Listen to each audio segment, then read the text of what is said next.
When you can look at something as it's happening for you, not to you. We're watching the hockey.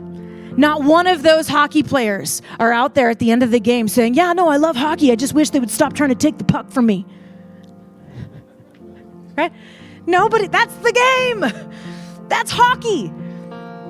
Right? That's football. They tackle you and try to strip the ball from your hands. You got to love the challenge of trying to keep the ball.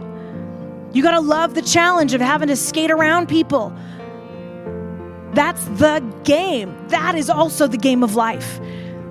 So sometimes we get stuck in this rut where I always say we're one of two things. We're either a victim of the circumstances or we're a student of the circumstances. We're either learning and growing, asking what could this teach me? How can I learn from this? Or we're suffering. It's about you. It's about your mindset. It's about your conversation, what you're saying, what you're watering, your actions, your attitude. Because we're the CEOs of our lives.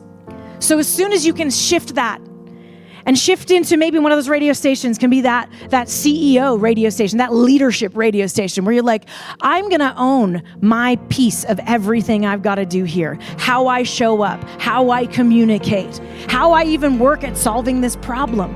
I'm going to own it because the second I realize that I can do that, that's when I start affecting change. That's when I actually start to grow and learn and evolve.